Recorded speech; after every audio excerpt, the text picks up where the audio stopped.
Elevate your mind. Elevate your mind. Elevate your mind. Elevate your mind. You can do it, you can do it, you can do it, you can do it, you can be it, you can be it, you can be it. You can do it, you can do it, you can do it, you can do it, you can be it, you can be it, you can be it. Elevate your mind. Elevate your mind. Elevate your mind. How you doing, Facts family? Glad to be here on another episode of Converse, and we have a super special guest, David West. Let me go ahead and kill that right quick so you can see who we have here. David Weiss like ice. Weiss, excuse me. I'm sorry. Apologies for that. We have David Weiss.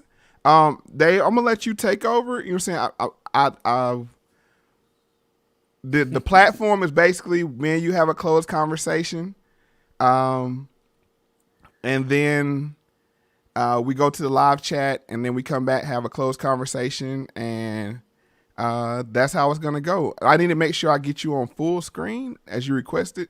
So let me see how I can. Yeah, I'm not used to being here by myself. Makes me very nervous, but I'm all right. No, no, worries, no worries. No, you got the Facts family with you, and the Facts family. How y'all doing? And go ahead.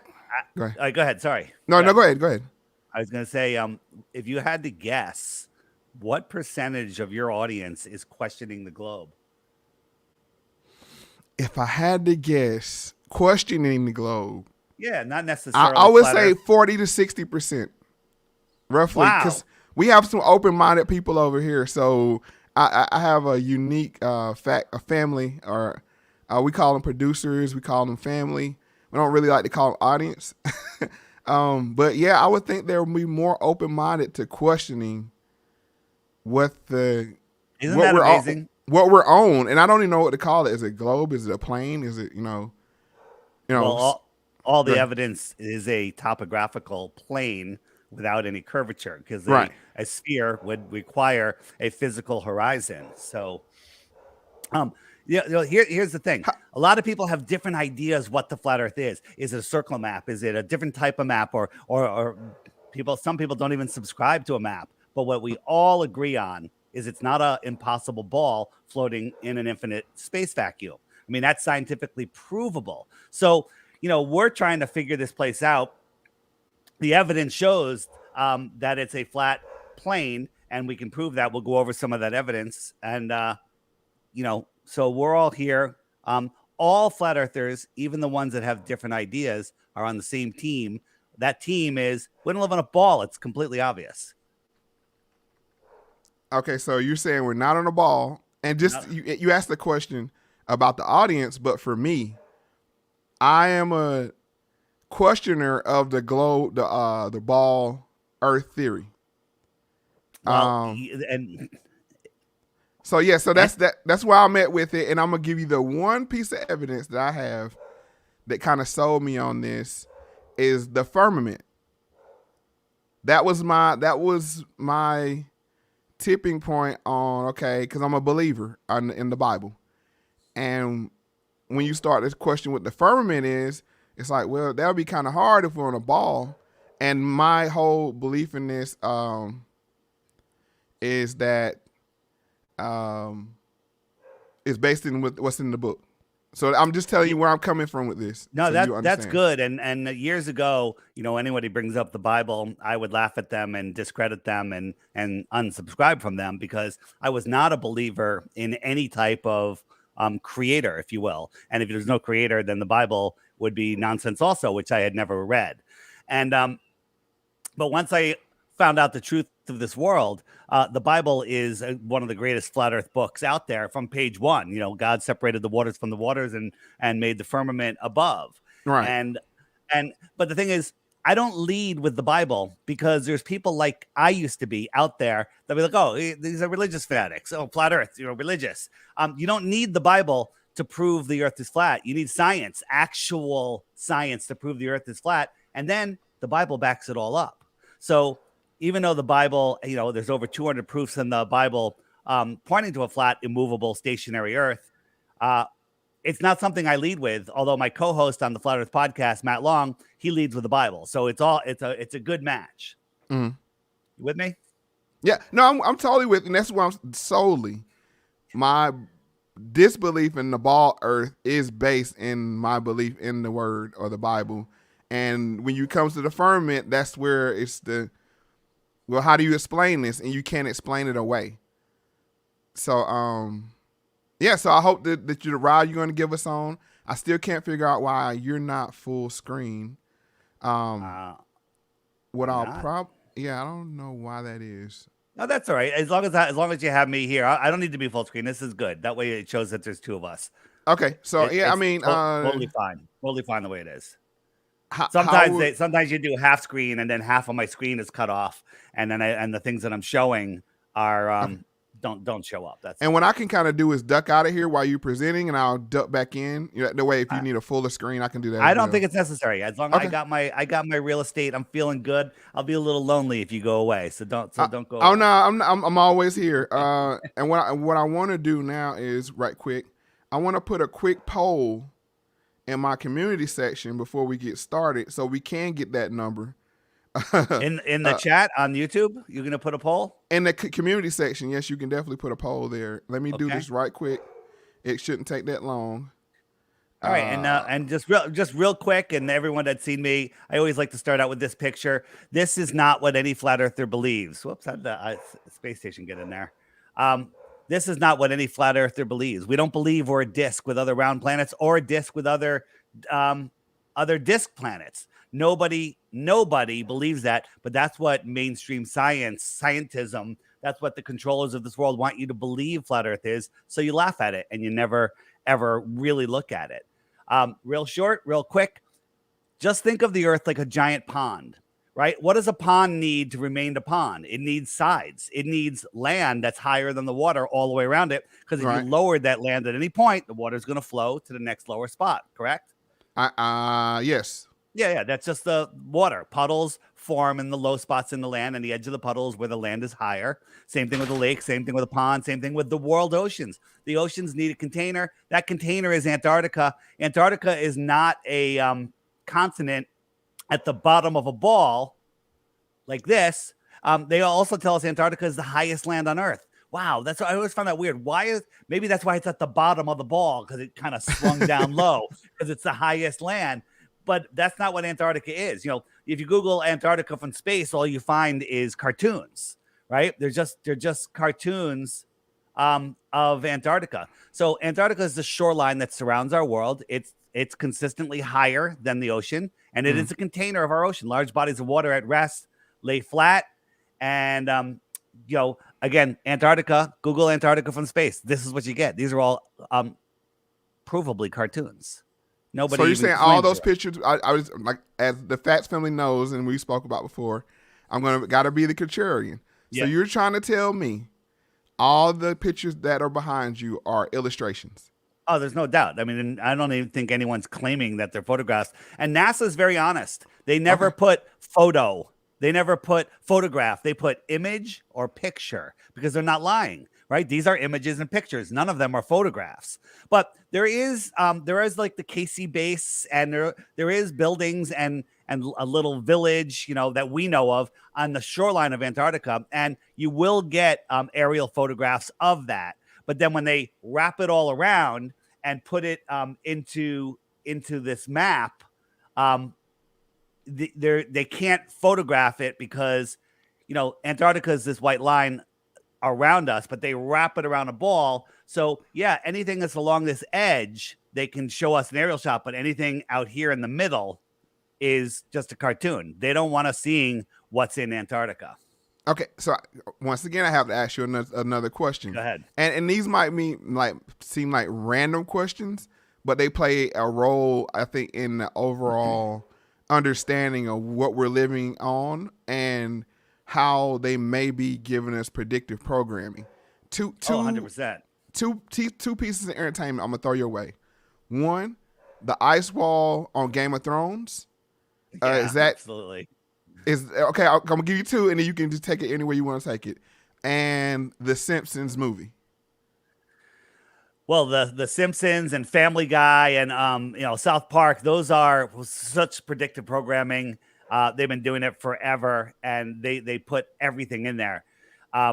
Yeah, so they're always telling us, in cartoons, in movies, for some reason there's some wizardry to it or something. What was the first part of your question? You had you said the cartoon. What was the first part? The first of all is the ice Game wall, Game the of ice wall. Thrones, and then the second right. of all the Simpsons with them the Yeah. movie, the actual movie, that how they got trapped, because it's a follow up question to that. So I just want to see if that was if you saw So that as predictive programming, and then two. I don't remember the exact movie, but I do occasionally watch these things for research purposes, and I know all of those movies. There was just one over Thanksgiving. Was it The Simpsons? Or no, it was South Park. And basically they showed people protesting the street. It was post-COVID world. And while they're protesting, a red car ran a whole bunch of people over. Mm-hmm. And then a couple days later, the red car, ran people over at that protest.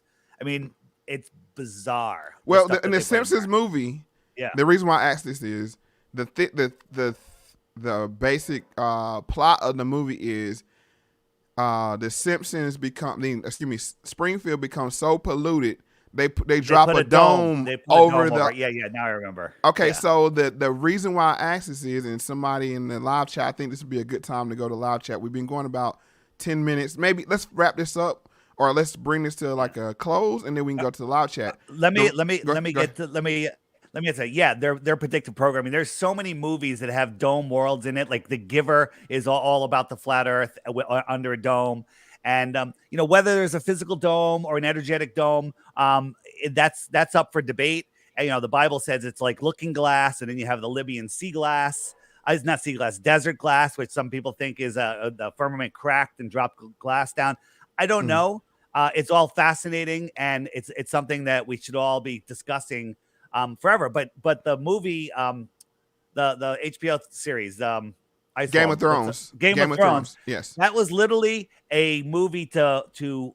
I think the entire purpose of that series, but besides a whole bunch of truths out there, was to make people laugh at the ice wall. Right, the ice wall is the end of the world, and the little guy, the little guy, he's like, I just want to piss off the end of the world, right? And he said that. I think he said that twice during the series. Correct. And that's to make you think of an ice wall. The Antarctic shore is not an ice wall. It's an ice plateau, a cliff, if you will. Right? Okay. You get to Antarctica, most of it is like this, and then the plateau's up here, and then what's out there? That's a great question. We don't know what's out there, and because it's all off limits. It's completely off limits. So the ice, people go, show me a picture of the ice wall. Well, there's a billion pictures, not a billion. There's millions of pictures of the ice wall, tons, and you can just look them up. You can find them, videos. I'm showing you the stuff right here. So this is the shoreline of Antarctica. You can go visit there. It costs you a lot of money. You go for 3 days. You barely let you off the boat, and no one's allowed to independently explore the outer lands. What's out there, right? What's out there? I don't know. Maybe there's more continents out there. Maybe there's more land. We live here in the inner Earth. This ring is Antarctica, and out here is extra territory, extraterrestrials in the outer space. So, okay. All right. So this would be a good point to get to the live chat. I'm going to open it up, let them ask questions. I saw one person say, and I just have to bring it up. All right. So it's time to go here to the questions and comments. But let me bring up one person's comment here. And this is why the main reason that I want to have you on. Where is it at? I gotta find him. Where are you at?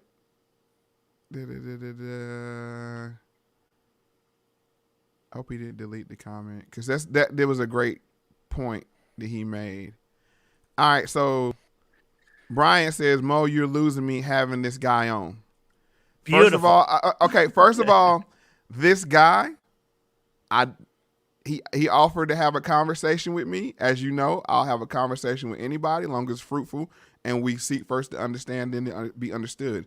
But the reason why I brought this up is, and maybe the live chat can test to this, is why is the flat Earth belief in flat? No, I'm gonna say this. Why is non-belief in the globe Earth so dismissed and discrediting in the world that we live in, where you can choose to believe what any of assortment of genders, any of assortment of even species. We have humans going into other species and saying they're other species, but if you say, you know what, I'm not sure about this whole us living on a ball thing, you're instantly discredited. Why is that? Brian, You think? I reacted the same way as Brian did.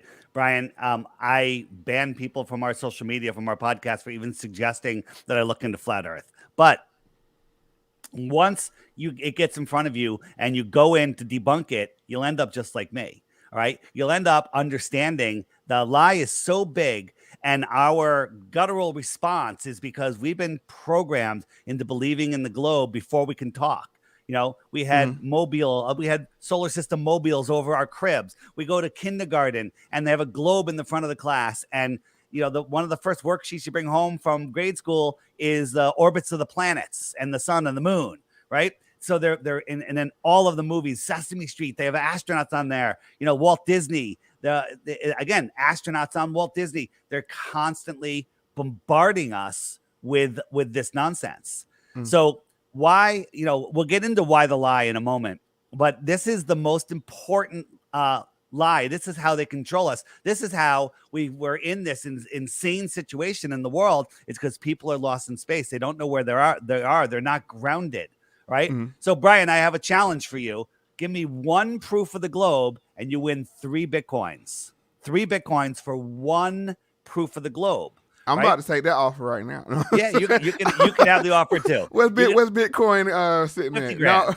No, 50 grand each. Yeah, okay? show's been canceled, folks. I'm about to go get this now. But now I just find, like I said, in this world we live in, where we're open-minded or conditioned to be open-minded about everything. I'd like to pick that up on the other side when we start to converse on that more. But obviously the crowd wants to know what's your thoughts on Elon Musk. Obviously, that I saw it on 2 or 3 comments. What I don't know why they are particularly asking you that, or if it's something there. Elon Musk, and you're gonna get I have a link that you'll get an email from me about Elon Musk. 5-minute video destroys the illusion of Elon Musk. But Elon Musk doesn't run anything. You know, he's supposedly the CEO of the largest tunneling company, the solar power company, electric car company. I think it was PayPal, and then he took over NASA. Okay, this is all nonsense. None of it's true. Nothing goes to space. Elon Musk is a 100% fraud, and I have a 5-minute video that will explain the entire thing. Oh, that's okay. The space connection. I got you now. Yeah. Sorry, I had a brain fart there. Okay, wait. And they want you to believe, Elon wants you to believe that this car went to space. Now, when they showed us this, you remember when he launched his Tesla Roadster into space? Do you remember this? Yes, I remember that. Okay. Yes. Yeah. So he launched this into space, and this is a video that they took before it was as high as the space station. Well, the space station never gets a view of Earth like this, so that's mistake number 1. 2, the tires would explode. Nothing would work on that car. There's no way it could survive these massive changes in temperature and air pressure. And when you watch it, the Earth glitches out a couple times if you actually watch the video. And the thing is, pretty cool. He sent a Tesla Roadster to space. Don't you think every Tesla showroom in the world should have that poster on the wall? It should be a friggin' postage stamp. It should be on the cover of Omni Magazine, Time Magazine, Newsweek. It should be everywhere. It's in no magazines. It's on no posters. It's on no postcards, no stamp, no nothing. They don't advertise with it because it's fake. It's so fake that Elon Musk at the press conference says, you can tell it's real because it looks so fake. We'd have better CGI. That was what he said. Okay. So, now I have to ask this question. Let me get through some of the other questions. Somebody said, can you ask the inverse of that question? So why is it that flat earthers, I hate to use words like that, group them together because it's so diverse. Say the anti-ball or anti-globe people, why do they look at it as discrediting as well? Or do they? I don't want to. You mean the word flat Earth? No, why do they look at it once people become accepting of in their view, the world is flat? why do they begin to discredit anybody that thinks the opposite as well? Or is that the case? Well, yeah, because here's the thing. We actually looked into it. So, when I said, of course the Earth is a globe, boats over the horizon, Aristophanes, sticks and shadows, sunsets, day and night, all of these things. And it's because that's what I was programmed to say. Everyone has the same exact things. But once you look into them, you're like, wow, boats don't go over the horizon. The horizon is not a physical place. It's an apparent place, right? A ball would require a physical horizon. Like if you had a basketball in front of you and you put a little I don't know, Hot Wheels car on it, and you drove the car away, it would go over the curve and you wouldn't be able to see it. It would just go over the physical curve. But we can see things that are way too far that appear to go over the horizon, but they don't. Right? Okay. So okay, go ahead, finish. I'm going to say, like right here, you don't see a boat over here because apparently it must have gone over the horizon. But as I zoom in, I'm increasing the angular size of that boat, and all of a sudden you can see it again. Okay. So I'll zoom all the way in on this boat. Now I'm going to zoom out, which is equivalent to the boat just going away. And you'll watch that the boat will disappear from the bottom up because these little waves in the foreground are getting in my way. They're blocking my view. There's also reflection off the water. And you think it went over the curve, but we can zoom in and see it. Okay. So we can see things that would require a radius of the Earth to be over 270,000 miles when the actual fake radius that NASA claims the Earth is under 4,000 miles. Okay. We would need a radius 270,000 miles. And they tell us the radius is less than 4,000 miles. There's a problem. We can see too far. Okay. So this is a sticking point for me as well. And not to say, but it's hard to explain away. Where do the other planets come into play at? This is a question from Chaz, but I think many other people have that thought as well. How does the space that we are taught play into us being on a plane? Like these new planets that NASA found? Well, I'm just saying the 9 planets that 8 when they took Pluto away. So I call these the frying planets because really the bottoms are frying pans. But here is a picture of Pluto. This is a NASA picture from Pluto a few years ago. That there seems to be like a desert or something that looks a lot like Pluto the dog. Okay. That maybe I have synesthesia or whatever that's called. Maybe I'm looking into it a little hard, but this is ridiculous. They got a spaceship that's going by at 60,000 miles an hour in the depths of space where the sun is about the size of a star, and somehow it gets this bright picture of Pluto where Pluto the dog is on there. This is pure mockery, right?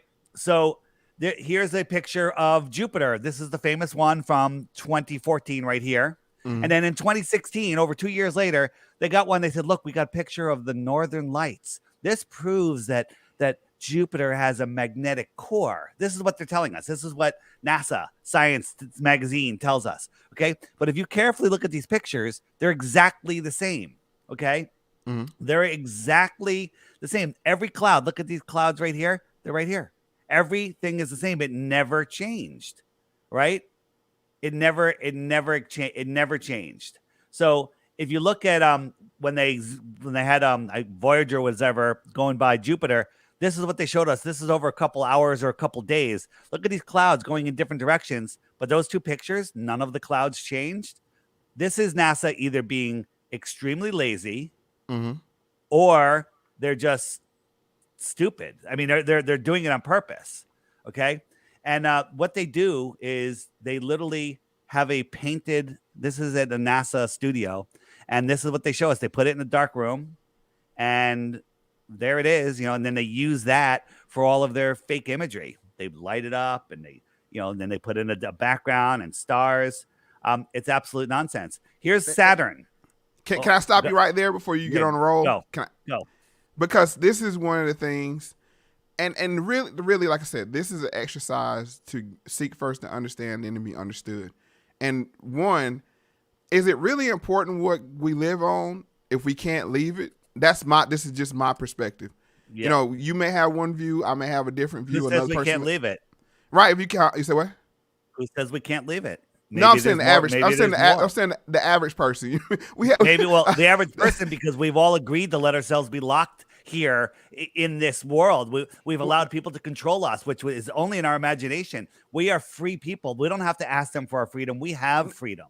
No, hear me out. The average Yeah. person is struggling to leave their town or their city limits. So I mean, Yeah. so when I say leave it, Yeah. if you can't leave this whatever plane we live on, whatever this inhabitant, this Well, I'm I'm gonna get into why people are in that situation. But let's Okay. just finish on planets real quick. This Okay. is the famous picture of Saturn. We took it, we put it into Photoshop, we cranked it up, and look, it's put together crappily. They didn't expect us to have Photoshop and be able to adjust the levels and see this. This is off of NASA's website, the raw image, and they did a horrible job. And this absolutely proves that that image is nonsense. The only difference, the only things that you see in space look like, when we look, it looks like this. This is super zoom lenses, good telescopes.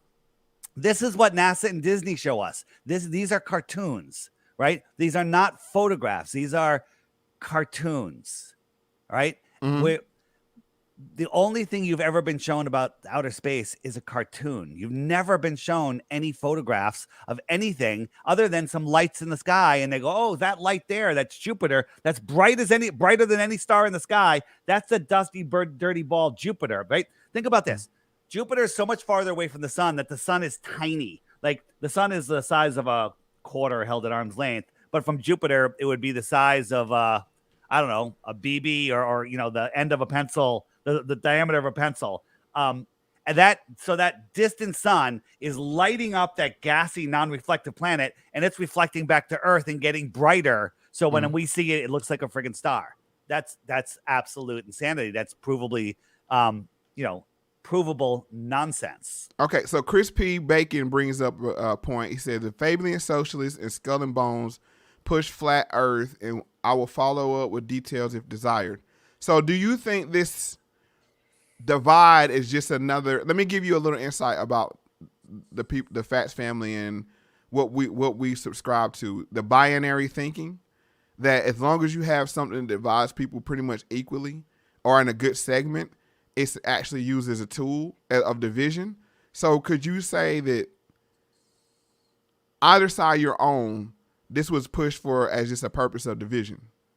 Well, the divide and conquer is how they control us. They don't want us to know that we're at the center of creation. They want us to think that nothing exploded, became everything. Then the rocks turned into planets, and the gases turned into balls, left an impossible vacuum in between. Anyone that knows anything about about physics, you can't have a vacuum with gas balls in it. You can't have a gas ball in a vacuum, and screaming gravity is completely and totally ridiculous. We'll get into gravity in a moment. So they want you to feel insignificant flying through space, lost, out of control. And rather than you're centered, you're here at the center of the earth. So, and the analogy, I use it every time, and I'm going to say it again and again, is from, I say the documentary with Keanu Reeves called The Matrix. At the beginning, he's plugged into the Matrix. He doesn't know who he is. He doesn't know the power that he has. He doesn't know what he is or where he is or what the earth is. And he's believing a complete and total fantasy because he's plugged into the mind matrix. Well, we all live in the mind matrix, right? They got us. They got us with the television programming. They got us with all of their fake news, fake everything, right? Everything is fake. So we're in the friggin' matrix. Then look at Neo at the end of the movie. He's unplugged from the matrix. He's realized who he is. It doesn't matter the condition of the world. He's taken back his power, and he knows who he is. And he's like a more powerful person, So look at the two of those together. The people that think we live on a ball are Neo, the depressed Neo at the beginning of the movie. And the people that are unplugged from the matrix are becoming the Neo, the more realized person at the end. And people say, what difference does it make? Look what the fuck, excuse me, am I allowed to swear? Look what the heck is going on here. I won't swear. Out of frustration only. I mean, you're Okay. fine. You're fine. Yeah. We don't have virgin ears. So look at what's going on in this world. NASA's getting $63 million a day. The James Wood or whatever the whatever telescope they've been delaying for years. Telescope is going to cost $500 million. I think it's up to $8 billion. And it's not even a real telescope. once you understand this is fake, all this money, we have situations in the world. This is going on. They're giving us cartoons, spending billions of dollars, and we have children starving. We have all sorts of atrocities going on here. Elon wants to go to... Allow me to interject before you leave from space and get on like misappropriated funds. With space, I think another tipping point for a lot of people that start to question whatever we're on, this habitat that we have, is the unbelievableness, and that's not even a word, but just the skepticism that's caused by NASA and these outlandish, we have a rover on Mars and we're taking pictures and have the live rover. When you start to hear that kind of stuff, you're like, huh? I was like, I can't even get good internet in my house. And you say you're beaming pictures back from Mars of a rover that you're controlling, like that. Right. That kind of stuff. When you hear that kind of stuff, and then when you hear in the past about the moon and, well, we went to the moon in a tin can, and now we don't have the technology. When the same computer that's in your phone would probably be impossible at that time, but if it was possible, it'd be several rooms big or several warehouses big. Now we have this advanced technology, and now it's like, oh, we lost our way to getting to the moon. So when you have those things contributing to the distrust and the quote unquote space program, that leads to people starting to question everything. Just so you know, all that NASA was created to make you think you live on a ball. Well, what difference does that make? It makes a huge difference. We're gonna learn about that. But all you have to do is catch NASA lying once. Catch them lying once, you can unwind it to we never went to the moon and live stream from the moon in the 1960s and 70s. Okay, we live streamed with video from the moon when Felix Baumgartner, I'm never going to get that, goes up to 127,000 feet over New Mexico. They lost contact with him when he was getting to altitude. 127,000 feet directly above you on a non-rotating stationary Earth. That's why he wasn't flying 1,000 miles an hour sideways. They could barely communicate with him, but we're live streaming 60 years earlier or 50 years earlier from the moon. Give me a friggin' break. Okay. Give me a break. It's absolute insanity. This is a picture from NASA's website, the rover, the little selfie. This is a picture from Devon Island. It's the same place. Okay. They just took this picture, got rid of the sky, made the sepia tone out of it, and dropped in this little thing. I could do that in my simple program in 5 minutes, 2 minutes. And that's when I started to roll my eyes. And like I said, I want to make everybody clear on where I stand on this. My belief in the Bible, you know what I'm saying, and that lack of explanation for the firmament, how it works, leads me to believe, how is there a ball inside another ball of ice? How does this work? But even believers will tell you, look at you like, you're crazy to believe in a firmament, but I'm like, it's in the Bible. And then you believe in like 7-headed dragons, you know what I'm saying? Like with horns, like that play music. I mean, like if we're going to start to question these things that we believe in, like I said, I just want to make it clear. My belief is faith-based in the fact that I believe the word that there is a firmament. The beautiful thing is your belief is faith-based, but then you could also look at the science and not even have to believe. You can know, because belief is the enemy of knowing, right? This is what Mars really looks like through a super zoom camera. Okay. This may be a little out of focus, whatever, but it's not a rocky planet. These things that we call they used to be called wandering stars. We now call them planets, are here within the Earth system. They're small, they're energetic, they're all named after gods. Okay. They're not rocky balls floating in space. And think about gravity. Well, first, here's China landing on Mars. This is China landing on Mars. First, how did they film it? Second, look at this. This is them. The only proof that they landed on Mars. That's it. Now everyone's going to clap, high five, and all is well. Okay. So Brian, once again, he said he hopes I'm not grifting or trolling. What I'm doing is giving an example how two people can sit down and have a conversation without preconceived notions or demeaning each other or being dismissive of each other to get some shared understanding. This is an exercise, like I said, the thing that bugs me about this.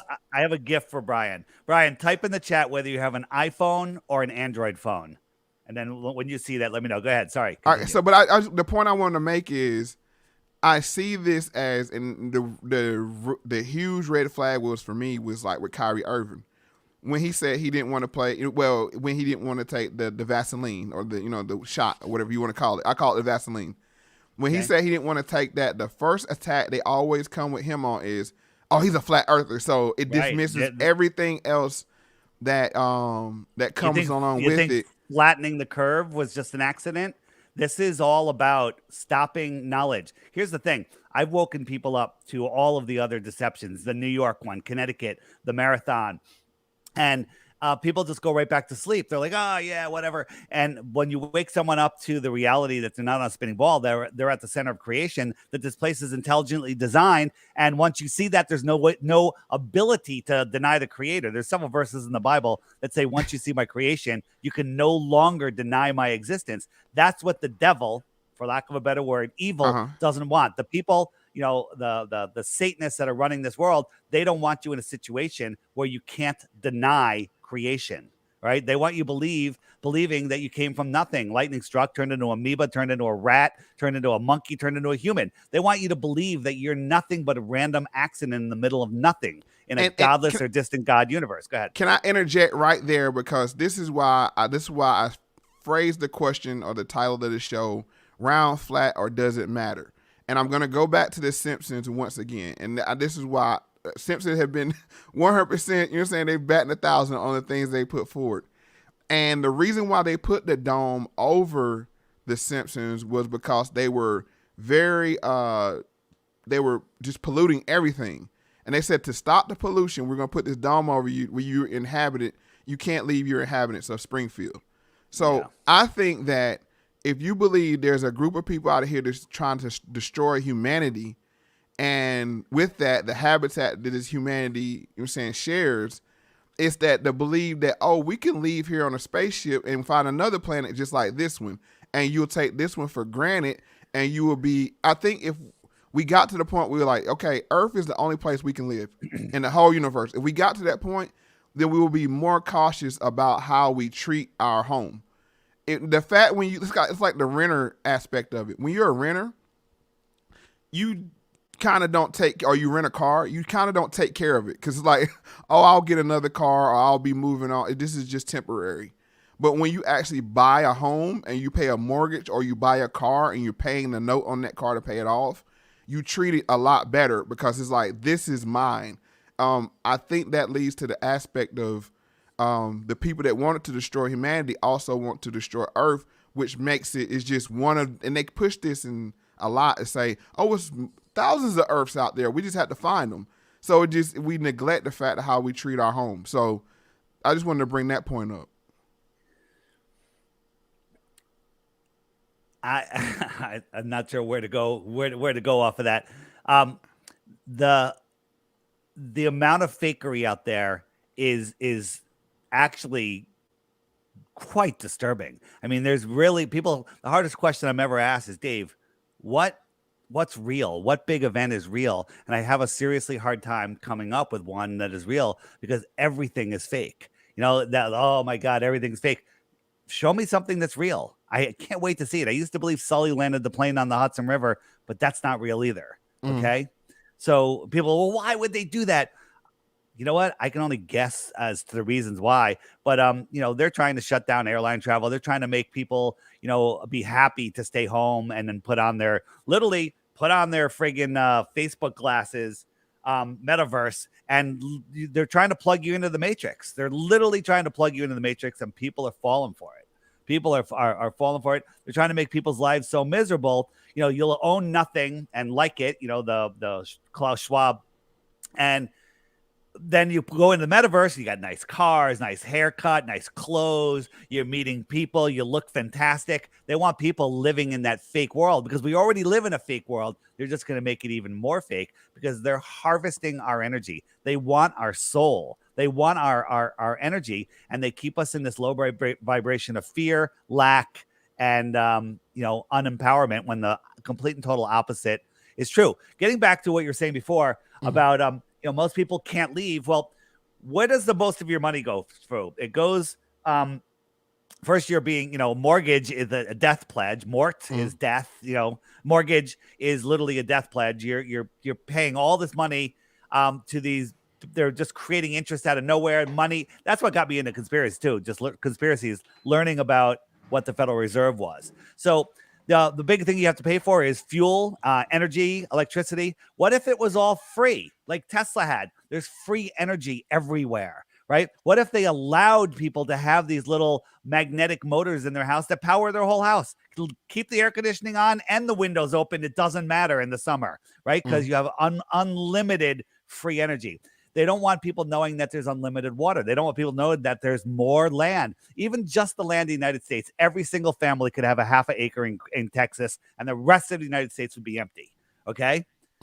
So all of this is to keep us in this fear of this lack. We're running out of oil, global warming. Well, guess what? All the oil wells that were empty in the 70s are full again. Okay, how did that happen? What's going on? Oil isn't fossil fuels. They want us to think we're at the peak of civilization. We're literally approaching the end of the movie Idiocracy, right? 150 years ago, there was an advanced civilization here with technology that we can't even fathom, right? And there's evidence of that everywhere. There's buildings, that are half buried. Are you familiar with the mud floods and Tartaria? Yeah, I'm aware of it. Yeah. So, when you look into what was going on in the past, there's buildings that we have no ability to build. We're supposed to believe that these people with their horses and buggies built all of these buildings, right? And some of these buildings have floors with windows that are underground. What's going on there? Okay. Can I take a quick pause here? Yeah. 'Cause I'm listening to you, but I'm also watching the chat just like out of corner of my eye. And I noticed you have a lot of trolls that follow you. Oh, they come out of the No, I'm just saying, because one says here, let's see, David Weiss tracking you and selling your data. So are you selling my data, Dave, or is that what you're doing? Yeah, absolutely. I'm 100%. So the whole purpose of me being here is to get you guys to download my tracking app. It's called the Flat Earth Sun, Moon, and Zodiac Clock app. It's actually not. I'm joking, right? But this is my app that will help you. Like, if you want to learn about flat Earth, what I tell people is watch the daily video every day for 2 weeks, and then you'll know the Earth is flat. But if you don't, you can hit the question mark button, and when you hit that, up comes all videos that you won't easily find on YouTube. Like, hey, what about ships over the horizon? That was the one that got me. Click that puppy. Up comes a playlist of videos that YouTube won't serve you. Okay, tons and tons and tons of information. But what they're talking about is on the app, I have what's called the Friend Finder. You hit this button right here, the handshake, and up comes a tracking app, if you will. But I have no personal information. You just put in a username, no email address, no passwords, no nothing. And you can even obscure your location. Say, only show me within 5 miles of where I am. Just randomly put me 5 miles. And so these are other flat earthers that are near me. I can tap on one of their names and I could send them a message, right? I can also say, you know what? I'm going to do a meetup. And I want everybody within 50 kilometers to know about it. I got 252 people. I can send them a group message. Hey, meet up. Me and everybody. We're meeting at 123 Main Street at Joe's Pizza on Saturday at 4:00. Bam, send it out. Everyone gets the message, and it's a way to connect. Am I tracking your data? Absolutely not. I get nothing. I get no information from you. I get just the latitude and longitude of where you say. Right now, I have myself within 5 miles of where I really am. But if I don't want anyone to see where I am, I just turn it off. Bam. Okay. And I'm off, and everything's gone. So it's not a tracking app. Not to give people, you're saying, I'm not giving trolls life. I'm showing how discrediting works. Like I see this other person, Victoria Pandora, says, I can't believe Mo has this guy on. Obviously, they don't know who I am because I plan to talk to anybody that would sit down and have a conversation with me. So if you're surprised about having Dave on, you really don't know, because like I said, that's the point of this platform, of this Here's this the thing, though. product. I Converse. was her. I Yeah. was Victoria. I would mock people for even discussing flat Earth. But I ask you, can you give me one proof of the globe? It's worth $150,000 today. Okay, one proof of the globe. And the thing is, I thought there was hundreds of them, and there's none. There's absolutely none. Some things work on a flat Earth and a globe Earth. Some things only work on a flat Earth, like the distances that we can see, water laying level, high pressure next to low pressure without a barrier. But nothing goes into the globe only basket. Nothing whatsoever. I mean, I'd be out 3 Bitcoins if there was. And I want to stress to people the same way with the Vaseline. If people want to take the Vaseline, they should have the choice, and they should be respected for doing so. If people want to believe this Earth is a pyramid, they should have the right to. Do we have to respect them? No, we do. No, we do, because this is the thing. We can't get into the tactics that they use against other true people. I know you are, but I'm just trying to stress this is that I saw somebody, I don't remember who said it, was that the skull and bones and that kind of thing. If you say that to a certain group of people, they're going to put you in a certain basket. Like, oh, he's talking about skull and bones. He must be a lizard person guy. Let me address someone in chat. More than likely, the flat Earth is just a COINTEL to divert us from the truth. That's what I thought. I'm like, this is going to discredit everything if I ever mention flat Earth. It's absolutely not. The flat Earth is the biggest secret they have, because every single blue dot on that map is awake and aware. None of them, other than a very small number because of situations, got the jibby jabby, and they're all awake and aware to the world. I thought it was this is totally to discredit truthers. This is it. This is the big thing. That's why I was 100% sure. I was so sure I refused to look, but then I was forced to try to prove the globe, and that's when it all turned around. If this was a COINTEL, to discredit flat earthers, to hide the truth from us, okay, that should be simple. Show me the curvature, right? Show me something that proves the globe, and none of it works. None of it. I'll tell you this: the information that you're bringing is the most polarizing, and I understand that it's people that are not normally here, but yeah, I just want to open this up to, if we can be accepting of somebody that argues with us about what we're on, the actual habitat that we're on, then we can let me show you agree on more things. Let me show you a couple of plane routes. So think about this first. You got the globe, and the top half of the globe is the north, and the bottom half is the south. You got the equator going right around the middle. You with me? Yes. On the globe. So if you picked any two random locations anywhere in the northern hemisphere, both of them in the northern hemisphere, and you were going to fly from one to the other, is there any reason that plane should cross the equator? No. Right. And the same in the south. And that is absolutely true. So in the north, planes do just stay in the north, and they never, ever, ever cross the equator. Right. But here's a plane from Taiwan to LA. And right when it was near Hawaii, there was an emergency. Someone was having a health issue, and they needed to land, and they could have landed in Hawaii. They could have kept going over, but instead they went all the way to Alaska. Right. Why did they go to Alaska? Because Taiwan, emergency, Alaska. Hawaii's all the way out here. Okay. Mm-hmm. So they lie to where we are on the map. So here's another one. This is Chicago to Doha. And there was emergency landing, and it landed in Moscow. Is that Moscow? Yeah, it landed in Moscow.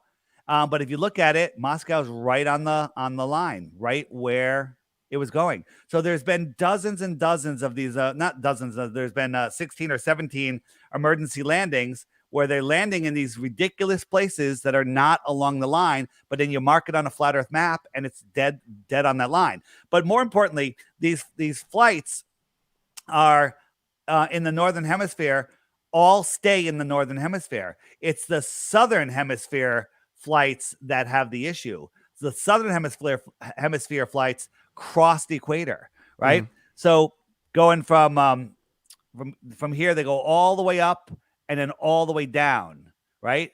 That makes no sense.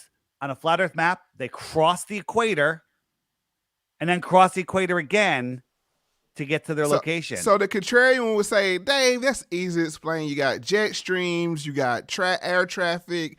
We're just, it makes sense. Why does that have to lead to it being a flat plane? But before we move on, I gotta give props to Big Bug nowadays because he gets it. He said, "Thank you, Mo and Dave, for being respectful and providing the most extreme examples of why this show exists." That's the point. If we can't sit down and talk to people, have a conversation, that's just like if I brought somebody on here that was dealing with, with their gender identity. And they told me, I feel like a woman, even though they were born biologically a man. I would have a certain level of respect for them and their experience they're living. Now, it's funny that we can be accepting. We're forced to be accepting of things that say biology, for example, a man can get in a swimming pool with women and then say, hey, it's fair. We're taught to accept that. But when it comes to this, people are so demeaning, so hateful, so dismissive. I gotta go back to Kyrie Irving once again. It was like, since he believes this one thing, we can discredit him on everything else. And I've noticed this pop up in the news and when people do crazy things, and then they'll say, "Oh, and he was a flat earther." It's this tag that can hang around people's necks to immediately discredit them. So I just want to bring that up. Thank you, Big Bug, for pointing it out and getting the understanding why we have these conversations right here. So here's one, Johannesburg to Wellington, and they should just cut across the bottom of the globe. Mm-hmm. That's the shortest route, but they go all the way up and all the way over. Look at it on a flat Earth map. What are the odds it's a straight line? Okay. What are the friggin' odds that it's a straight line again and again and again? This constantly happens. Here's one from Santiago to Johannesburg, and they go all the way up here.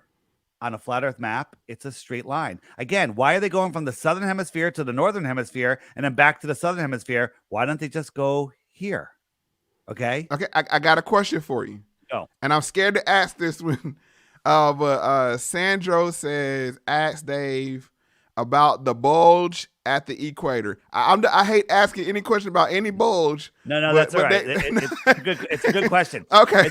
So Neil deGrasse Tyson, the high priest of scientism, says that because of the spin of the Earth, the water bulges at the equator 14 miles high. But from space, you wouldn't even notice that because the Earth is so big. But 14 miles high, think about that. I want to fly from the United States to South America. I got to cross the equator. Well, a plane flies on average about 5 miles high, okay? At what point am I tripling my altitude just to skim over a hump of water? And the answer is that never happens. Okay, that's absolutely ridiculous. But this is what scientism, Neil deGrasse Tyson, the failed actor, and Bill Nye, the lying guy, the failed comedian, this is what they tell us, and people just believe it, right? They said, it's a bowl, it's pear shape, or bowl, it's thicker on the bottom, right? It's just nonsense. There's nothing they say that they can prove, and they refuse to talk to us. They refuse to have a one-on-one, and they just do gaslighting video after gaslighting video after straw man video after straw man video against us. But they won't ever talk to us. They make up stuff. But we've gotten them to move the globe post 100 times. Okay, we push. They're like, "Oh, globe post." That's a good one. Yeah. They constantly move it when we nail it. So here's just another flight. Check this out: Santiago to Australia. But if you want to go to Western Australia, the flight route really goes all the way up here, all the way over to China and Singapore and down. Why would they do this when they could just cut across the bottom of the ball, right? Because this is it. Look at this. We go up across China, Singapore, Western Australia. It's a friggin' straight line. Okay. Since you have the map up, I got to ask you this question. Yep. I don't know if you saw I think it was a teacher and she was going over how the maps and the size of the land masses are distorted and are not represented accurately, because they were saying something like the size of Russia was equal. I'm sorry I don't have it, but the distortion on flat maps to represent the globe. Have you ventured into that, or would like to speak to that? Yeah, the maps that they show us are all distorted, and we don't really have a perfect map. But the Gleason's AE map is the most accurate map. It's the one that's been used for navigation for years. It is the one that is all of the agencies that run the world use that map. Okay, so why are they using that map? What's up with that? Okay, so yeah, there's a great scene. I think it was in The West Wing, where they're showing the map and how it's all wrong, and they want to use these different maps. There's also another issue with the maps. It doesn't work because they tell us north and south are straight lines, east and west are circles, latitudes are circles, but the longitudes are a straight line from the top to the bottom, which would put us in, each longitude line is a time zone. The problem is they forgot that the Earth is tilted. So those time zones are actually going sideways. And like, if you look at two places that have in the north and south that have the same time zone, well, they should be 2 or 3 time zones off because of the tilt, but they're not, because there is no tilt, because it's all bullshit. Okay. So Dave, we only got 30 minutes left, but promise me this: you will come back another time. I don't want to put you on the spot, but the reason why I'm saying that is I would like to see Stump Dave like kind of show where we open it up, people can call in, and I don't know if you do that kind of thing or not, but I take calls, no problem. Yeah, no, I'm just saying I would like to see that, because me and you are having a conversation, but I would like to also see people, get their questions answered directly. The chat's moving so fast, I'm trying to keep up. Yeah. But so with the last 30 minutes of this, could it be that we're in? Okay. Oh, let's go to the survey so I can give you. You asked the question. I want to give you data. Of the 18 people that voted, 22% says flat, 50% says globe, and a 28 says other. I'll take other. Okay, so it's 50-50 pretty much between globe and non-globe. With that said, could it possibly be that we're on a flat plane covered by something like a snow globe called a firmament, and that could also be covering the bottom of the plane by another firmament, and that would support? What I'm doing is I'm throwing a crazy scenario at you to say, could it be that this ice globe could support the roundness of Earth, floating through space, support that you're on a flat plane, and also support those hollow earthers out there that are on that tip? Well, you're close there. So when I talk about the Earth, let me explain. When I talk about the Earth, I'm talking about where we're standing right now. Point down. You're pointing the same way I'm pointing. Anyone in Australia is pointing the same direction. They're not pointing up. They're pointing down. Down is down. Up is up for everybody. Left and right, forward and backwards, relative to the way you're positioning. Like they say, the stars go counterclockwise in the south and clockwise in the north. Well, all the stars, sun and the moon, all rise in the east, set in the west, no matter where you are. That's because we're on a stationary plane. You can tell it's stationary because we're not moving. Nothing's moving. And all of the luminaries are circling above us.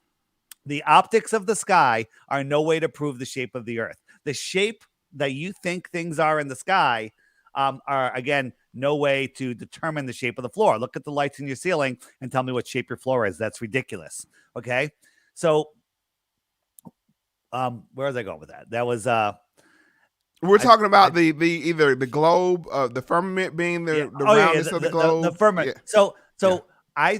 The way I see the world is we're on this dielectric plane inside a toroidal field. Now that toroidal field, that could explain what the firmament is. And as above, so below, maybe there's a firmament below us. Maybe it's more like a clam, right? And we're on this plane inside the clam, where the top is the dome, whatever that is. The bottom is another dome, and we're literally on this dielectric plane. That sounds like Genesis to me. Let me see. Hold on. I'm trying to find. I know they have a whiteboard in here, and I want to kind of draw what.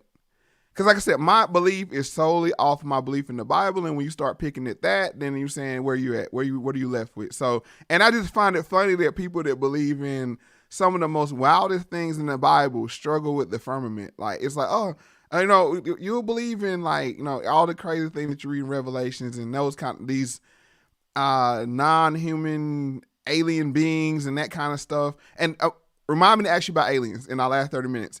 But they'll believe that, but then when it comes to the firmament, like they're like, nope, can't get with it. So I could have swore there was a whiteboard in here. There is. I know. I don't know where that. I thought that was in Zoom. This is how I see the world, and the sun and moon are small within the Earth system.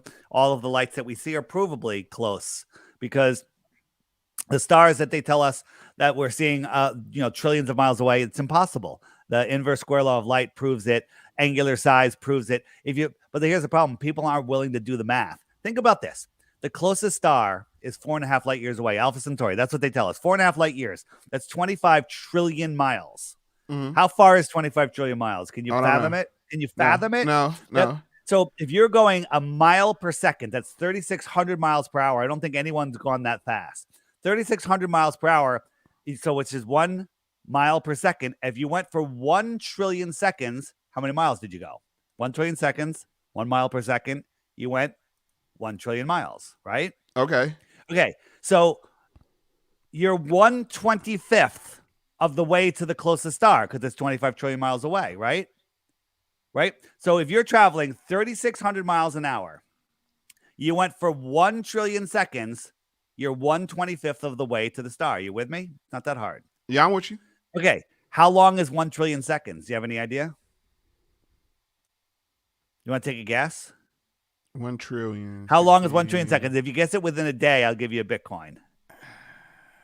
1 trillion. I'm working hard for this Bitcoin. Quick. I was gonna throw it out there. It's about maybe 3,000 years. You're very close. 31,000 years. Okay. 31. I didn't carry this. Okay. 31,000. I was close.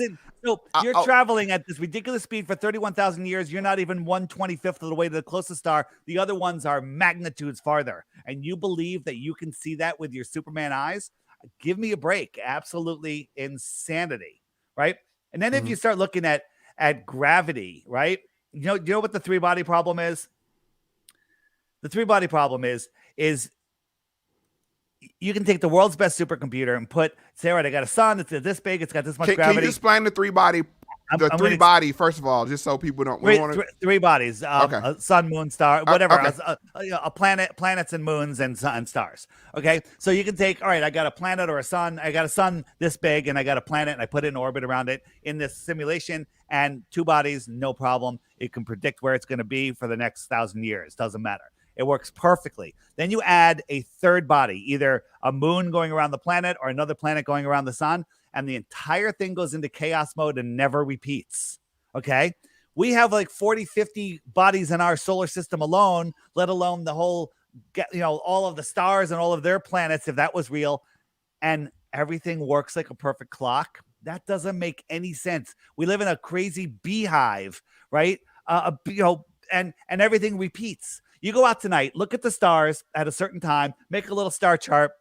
Next year, same night, same time, go out, and every single star will be in the exact same position. But we're 4.5 billion miles from where we were last year. Okay. And nothing changes. And they go, well, that's because everything's so far away. You don't notice, there's no change for forever. Right. No change forever. So that's the 3-body problem. And, what was I looking for?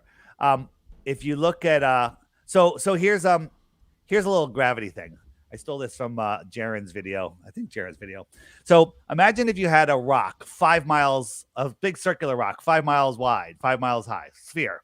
Okay, and I put a tiny little marble, this little orange dot, on the side of it, and would it stick to it? Would the gravity of that rock hold the marble? And logically, you could say no. It's going to fall down to the earth. And so the Globers will say, well, that's because the Earth's gravity is more powerful and it could pull that, it'll overpower it. But somehow the sun is holding on to Venus, Mercury, Earth, Saturn, Jupiter, Pluto, all the way out, Neptune and Pluto, ridiculous distances away. It holds all of them. They all go around, sometimes aligning, sometimes not, and they work like a perfect clock. But somehow the sun ignores the moon. The moon is the marble, right? How come the sun doesn't rip the moon away from the Earth? How come when the moon is coming around towards the sun, it doesn't speed up? And when it's going away, it doesn't slow down. It doesn't. Okay? Because the whole gravitational model is complete and total nonsense. Nonsense. But how do you explain? I mean, and I don't expect you to have answers to this. But before we get too far away from it, I drew this. I don't know if you can see my screen or not. But what I'm thinking is that we're on a flat plane. You have a firmament on top of you, and then they have a firmament on the bottom of the plane. And this would explain hollow Earth. This would explain how people say that the spaceships come up out of the water on these naval bases, because if we have a firmament, there's no leaving this.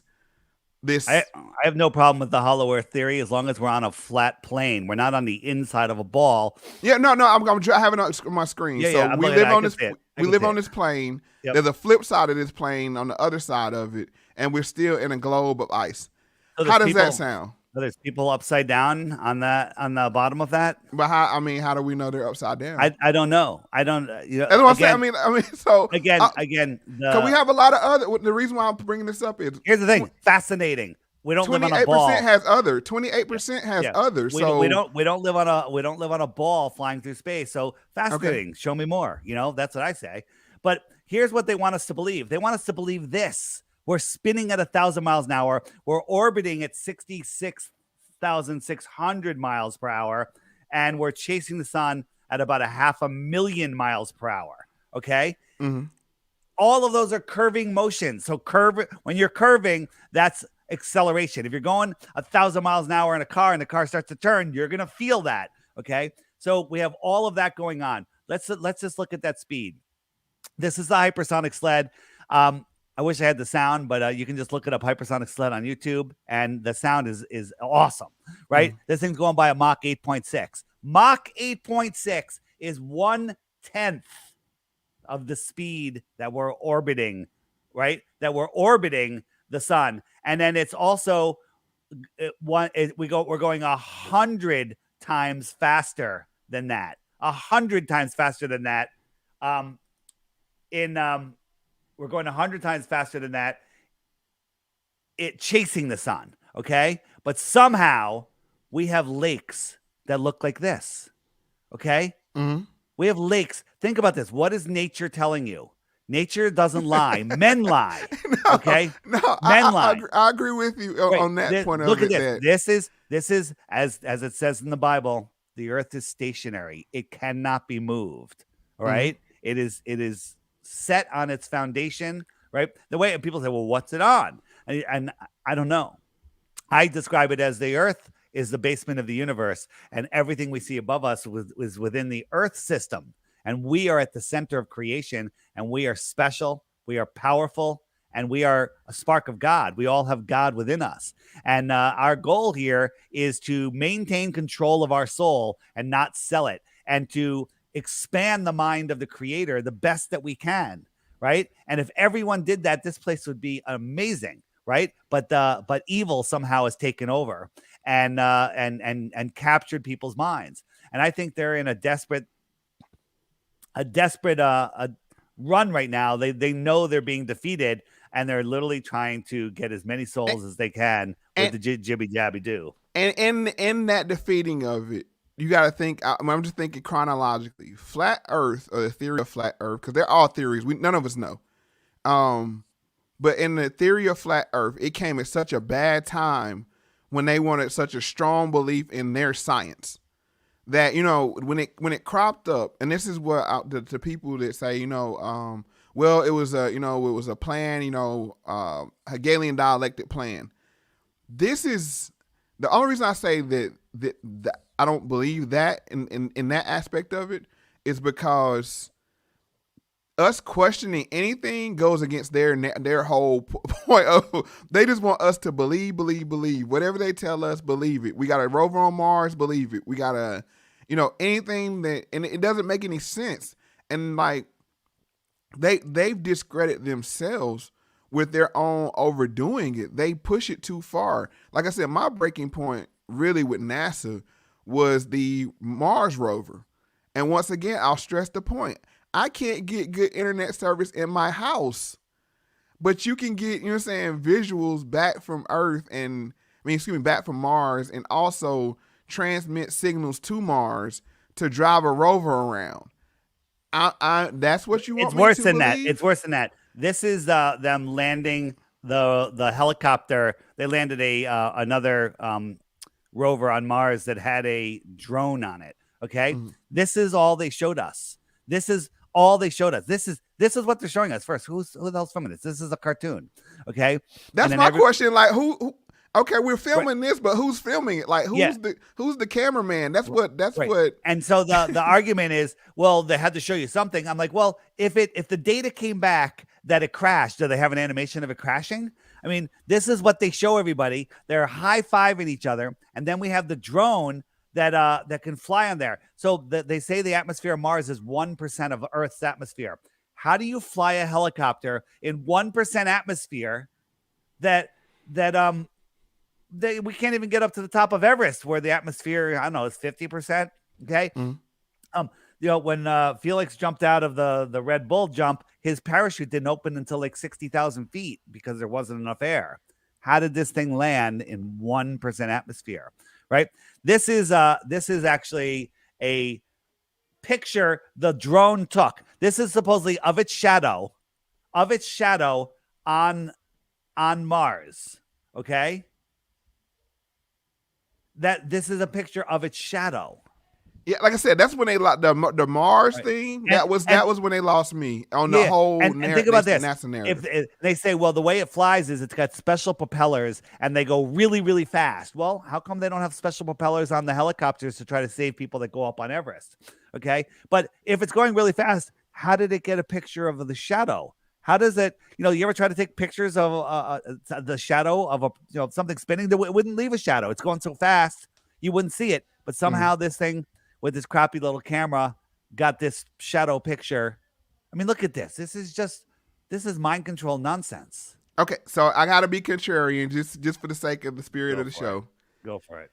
What is the best question that you've been asked by a round Earth person that took you up to, that made you go back to the lab, that made you, that almost shook your belief? What's that one question that kept you up at night? No, there's nothing. The hardest thing to describe. Come on, Dave. No, I'm going to tell you. I'm going to tell you right now. Okay. The hardest thing to really wrap your mind around is the way we see long distances and miraging, and then also the southern stars, the way they rotate. But we have, if there's a firmament, the optics of the sky are completely, again, as I say, distorted. The optics are no way to prove anything. Like,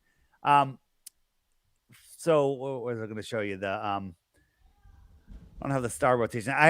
We have when you're looking at something. Oh, this is what I wanted. The arrows. So when you're looking at something through something that's curved through water, I believe that space is liquid. We see things differently. So imagine those are stars. And then if we pour some water in that glass, something very strange happens. The stars, they change direction. Okay. So saying that I see something going in a one direction in the sky, that doesn't mean anything. I don't believe that the stars and the sun and the moon that we see are actually in the position that we see them. We sent up a balloon in Arizona, and at night, and we had cameras looking up. We could see the star-filled sky, clear night. And as it goes up, it should get better and better, but it didn't. 50, 60,000 feet, all the stars were gone. Okay. Can you explain that, Mo? Mm-hmm. All the stars. Hey, look. I'm telling you, I can't explain it either, other than we see things relative to where we are here on Earth. And the atmosphere works like a screen, if you will. Okay. Like here is here is a little experiment I did the other day, and I call it the atmosphere. The sky becomes opaque at whatever distance, and then we see things manifested onto that screen. So here is this is just a sheet hanging, and I got a light on the far end there. Kind of looks like a sun, doesn't it? Mm-hmm. And I'm asking my girlfriend Paige where she sees the sun. She sees it right there from her point of view. But when I move over, I see the sun over here. She still sees it over here. Okay. Mm-hmm. So we all see things relative to our own position. As you go up, things move away. All right. Things move, they move away. Like if the sun is just over the clouds, well, all I got to do is fly above the clouds and I'll be at the sun. But as you go up, the sun goes up. If you look at, a balloon, whenever we send a balloon up to 120,000 feet, the sun's right there. It's like right there. It's never over the balloon. It's right there. And you can see it's local. It's lighting up one area of the earth. It's darker away from the sun. So if the sun was 93 million miles away, none of this could possibly be happening. All right. So we're 80 minutes in. I have a couple more questions I want to get to. Do you think if people were convinced that this was our only habitat, we will love it better and love each other better?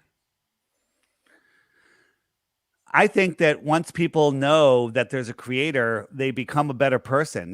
Like you're already a cool dude. You understand that there is a creator, and that is your belief, your understanding. Mm-hmm.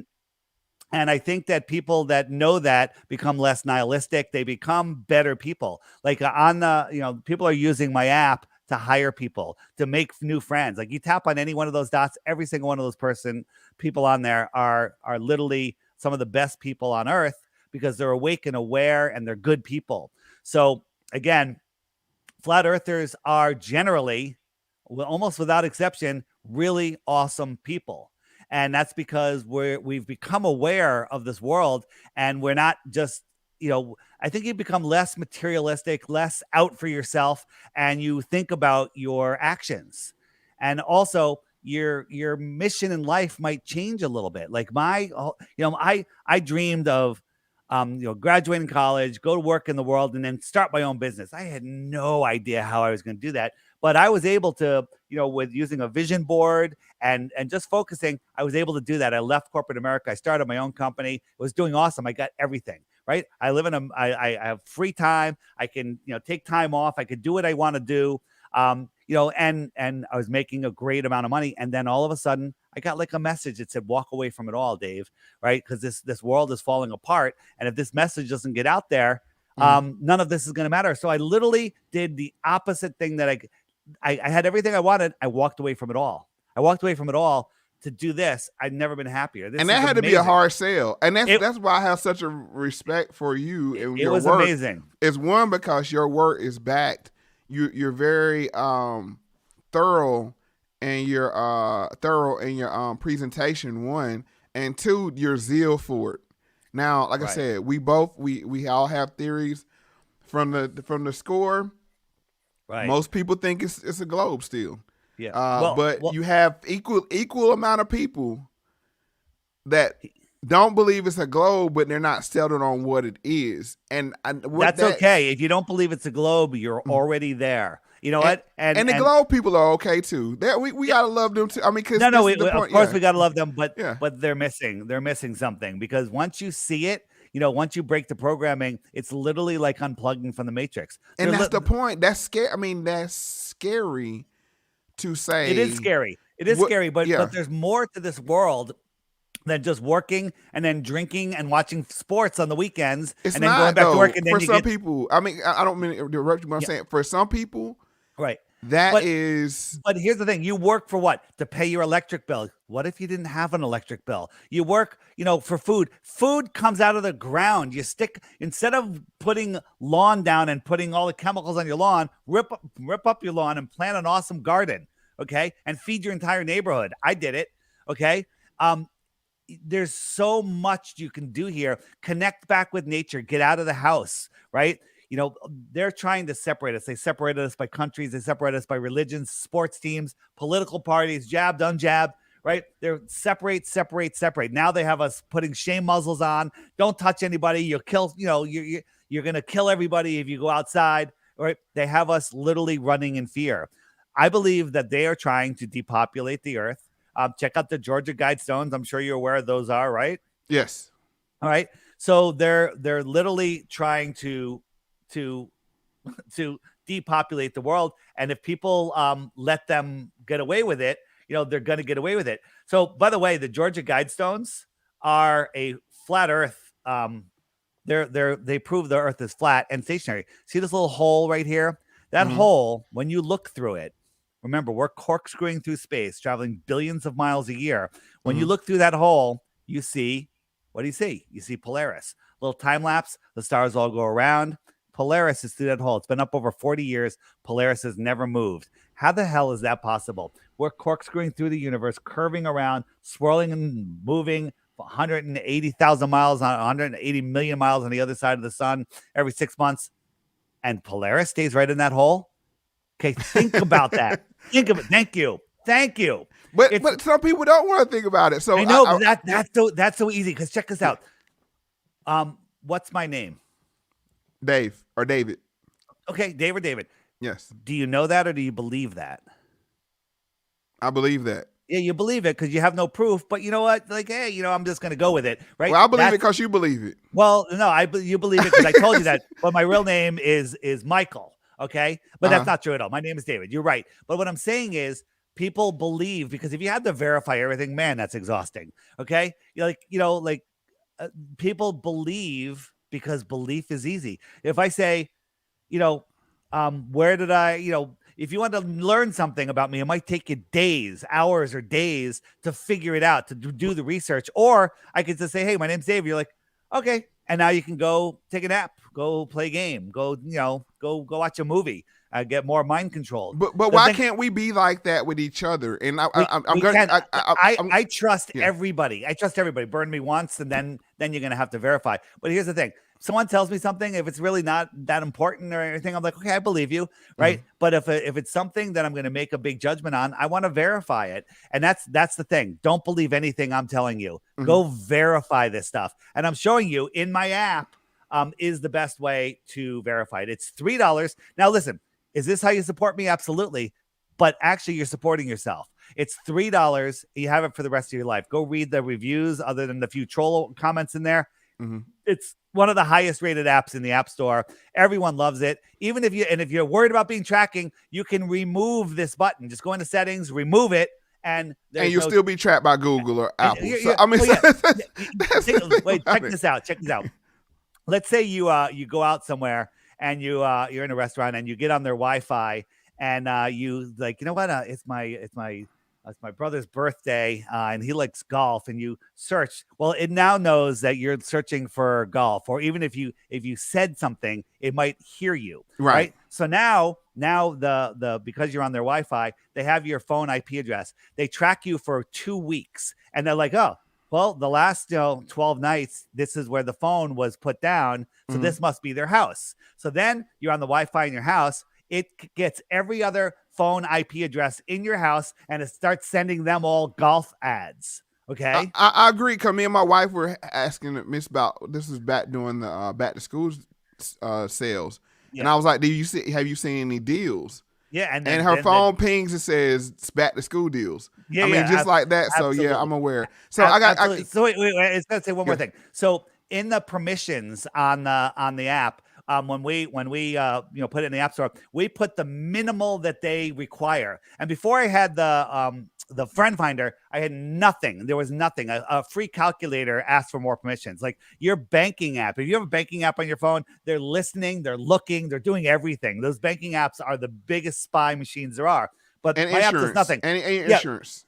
Yeah. But I had to do the tracking for the friend finder, but you can turn it off when you're not using it. Like if I go traveling, let's say I go to Florida and I'm like, oh, you know what? We're going to go out to this bar tonight or whatever. I'm going to send out a message like, hey, everybody, I'm going to be at this bar, come on down, have some cocktails, happy hour. Bam. I'm just meeting new best friends every day. So that's how I use it. I love it. And, if you think you're being tracked by my app, I wouldn't give it too much thought because we're all being tracked. So I don't. Okay, so I got to get to some questions. I know I don't have much time left. Actually, we're almost out of time. Yeah, I can go with it however you want to go. Okay, so I just want to get to some questions because if not, the Fats family's going to kill me. So let's get the questions in. Nan said, from a biblical standpoint, does the guest think this is a social salvation issue? I'm just going to do some rapid fire at you. I don't know if it's a salvation issue. You know, it does help you find the creator. It helped me find the creator. But for those of you that are unsure, if you hit the web button and then the center button right there, it says biblical flat earth. Some of the greatest videos are in here. Watch these videos. You'll love them, whether you're a flat earth believer or not, a Bible believer or not. Watch those videos. All right, go ahead. Next question. Okay, next. Chad said, Weiss is about to have me go down the rabbit hole and Mo about to have me reading Genesis to figure out this firmament. All right, so we're saying you've nudged some people to do more investigation.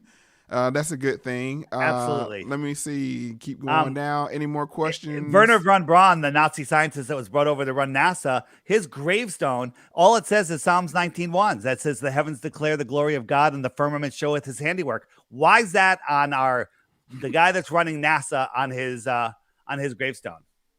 Pretty interesting, right? Yep. So here Ryan Farr he said, Mo Fat's incredible respect, friend. I agree that we should be able to just talk. You're getting my subscribe. I appreciate that, Ryan. And that's the whole point of this exercise is to I will find myself in the other. I'm not necessarily in the flat as I guess Dave would see it, because I haven't done as much homework as you had. But I definitely believe that there's a firmament over us, and that puts me in the other category. Any other questions? Let me make sure I'm not missing anybody.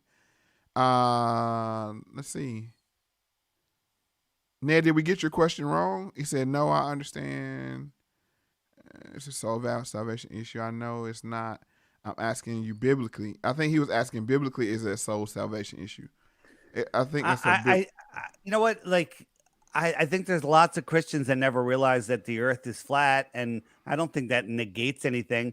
But, you know, our goal here is to really figure out what this place is and make the most fulfillment of our life.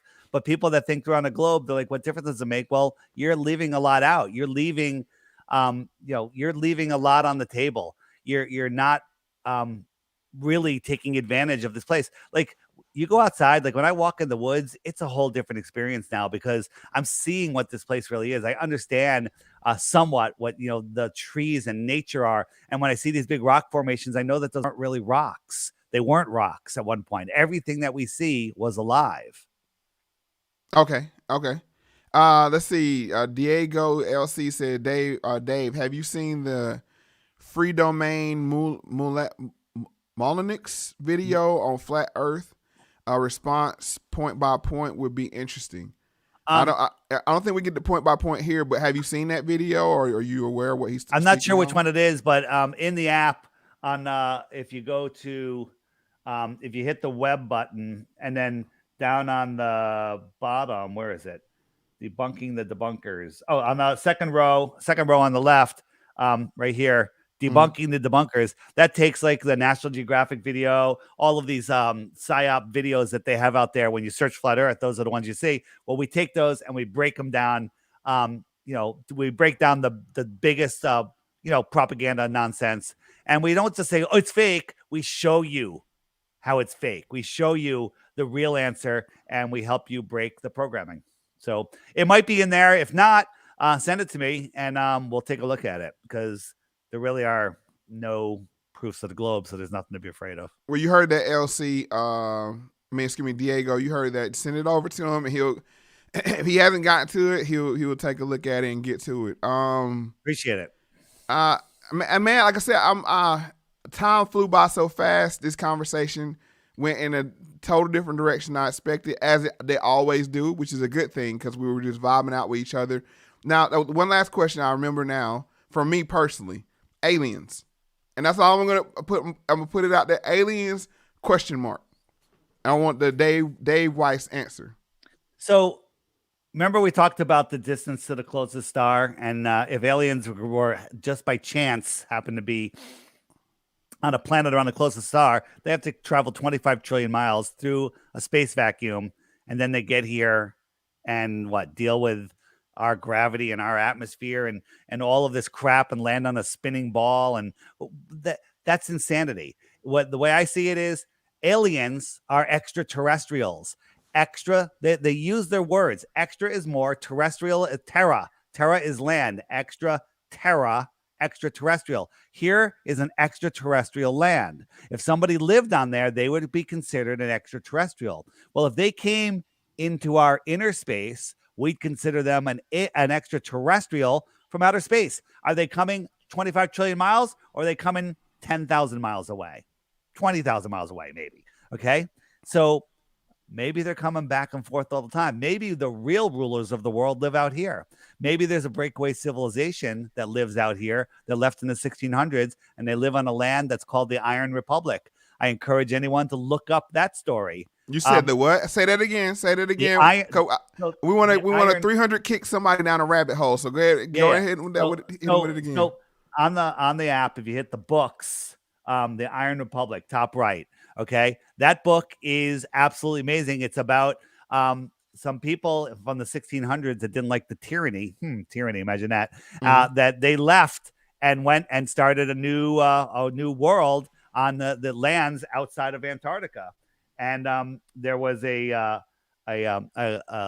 politician that was tired of all the corruption in the late 1800s. He sold everything, bought a big ship, got a crew, went to Antarctica, and ended up finding an opening through Antarctica, through the ice wall, and ended up lost at sea out here. And then they finally came across some more land. They saw a city, and they lived there with these people. And it was a completely different monetary system, a governmental system, an advanced civilization. And this was in 1901. This guy wrote about this. Whether the story's true or not, I believe it's true. It rings true. But if it wasn't, in 1901, they're talking about more land beyond Antarctica. Okay. And again, we were told that the Greeks figured it out 2,000 years ago. That's a nonsensical story. We don't have time to get into that, but that's not true. I interviewed a 102-year-old woman in February 2020 about the World's Fairs, and she told me that she was taught the Earth was flat in 5th grade in elementary school. Not just 5th grade. In elementary school, she was taught that the Earth was flat, and then years later they changed it.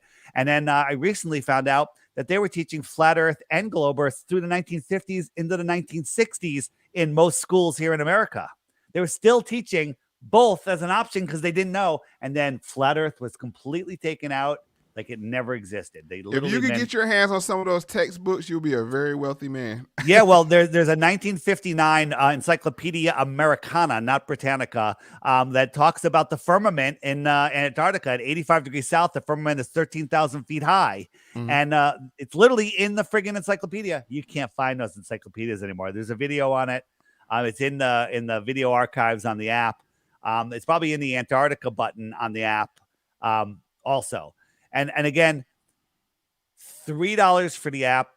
People say I could have charged $50 for the app. Check it out. By the way, the friend finder, you get it with the $3. You don't have to pay anything else. But if you want to send messages, you have to be a subscriber for several reasons. one, it costs me money for you to send messages, and two, it keeps the trolls away from the trolls. I was about to say, it keeps the trolls away. So it's $11 for the year. Essentially, you're buying me a margarita and you're not leaving a good tip for the bartender, and that's it. You got it for a year. But don't subscribe. Don't, because if somebody sends out a group message, they're having a meetup, they probably put their email address in there and the address anyway, and you can just email them and you don't need to subscribe. So don't worry about the $11 for the year or 99 cents. And if they order it now, will they get it by Christmas? You order it now, you'll have it now. It's in the Google Play Store, and it's in the Apple App Store, and it'll soon be on the Amazon store. Or you can just point your camera right here and bam, you got it. And the thing is, it'll be one less thing to argue about over Christmas other than politics. No. This will be more things to argue about. No, I'm just saying when you go home for your Christmas holidays, at least you have something different to discuss other than politics now. Here's the thing.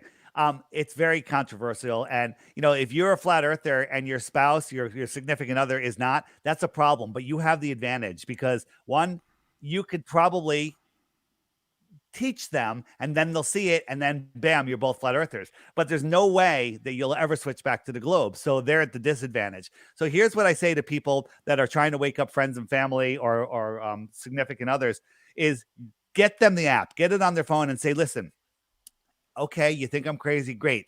Just let's watch the daily video every day together, or we'll watch it, and then when we get home from work, we'll discuss it. Short videos during the week, longer ones on the weekend. Just do it. It's like a little book club. At least you'll have something to talk about. And someday you go, you know what? I didn't really like that one today. Yeah, me neither. And then the next day you go, wow, that was really interesting. Yeah, did you see the one that followed it? Did you see the one that followed that? And then you'll find out you're going to be watching 5, 10, 15 videos a day, and then you're done. You're in, right? But gift this app to your family members. Gift it to your friends. If you want to wake them up, the app is the way to do it. And it's a great conversation piece. Certainly. And it looks great too. It's fun. Yeah. Now I can see you put a lot of high quality artwork in there and, and effort. So like I said, I appreciate you stopping by, Dave. I'm not running you off, but I want to be a respecter of your time. I got a couple more questions. A couple more questions. Quick No ones. problem. If it's one, okay, 2 questions. One, if there's one person that you could convince or try to have the shot at convincing, who would it be? Oh, one person that I can get their attention for an hour. Yeah, if you had them for an hour, who would that person be? You would sit down across from you. Well, it wouldn't be the Mr. Sniffles sniffing children himself. It would be. That's a great question because I wanted to have a big impact. I wanted somebody that can reach a lot of people. That's a great question. I really don't know the answer. Maybe just you. Maybe you'd be my pick. What about Neil? Neil knows the earth is flat. So I got to deal with a liar. I need somebody. Okay. Here's something. Justin Bieber, right? He's got like 40 million or 100 million friggin' followers. The number of followers he has.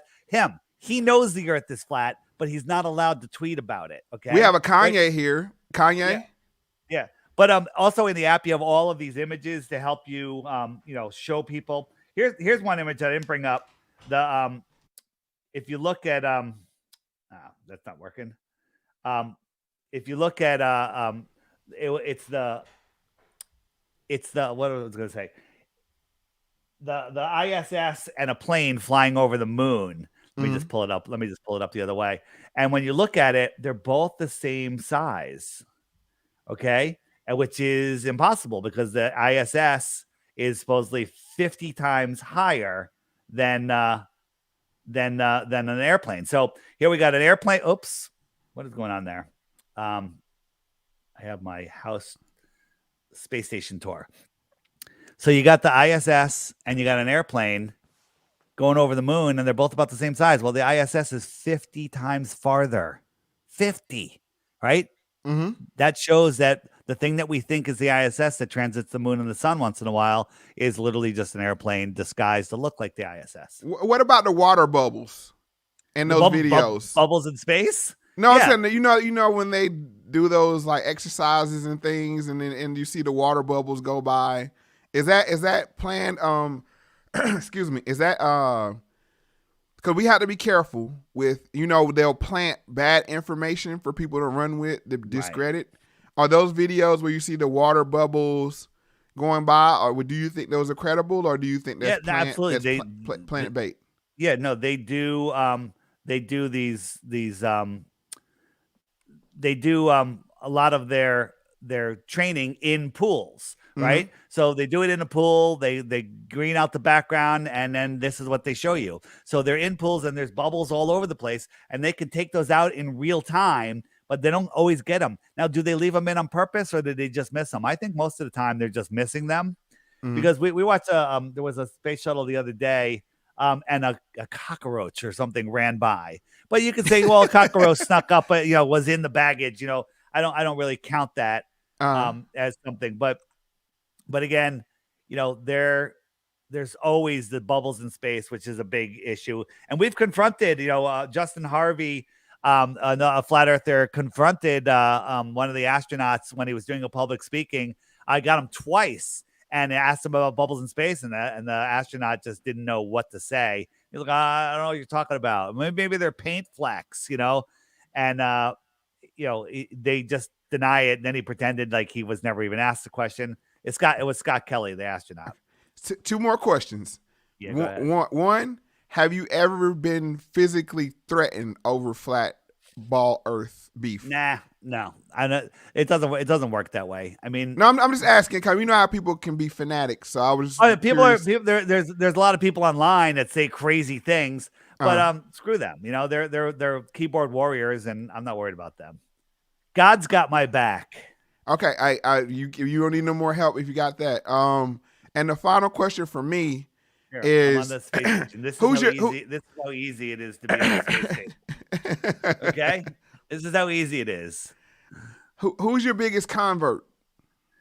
My biggest convert, I guess that would be Owen Benjamin. You know who Owen is?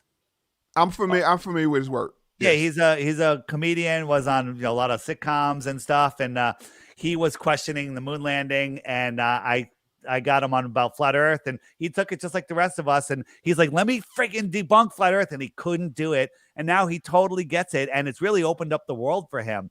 He converted his entire audience. He's got, I don't know, thousands and thousands and thousands of people, and all of his bears, he calls them, all of his people that enjoy his amazing rants.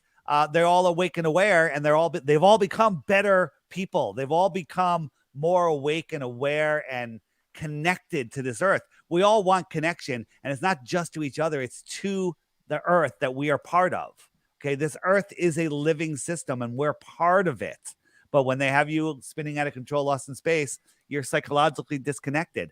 I mean, think about all those motions and all that stuff, and what that's doing to your psyche. Now think you're on solid foundation. It's not moving. It's the center of creation. Bam, your spirit lifts up immediately.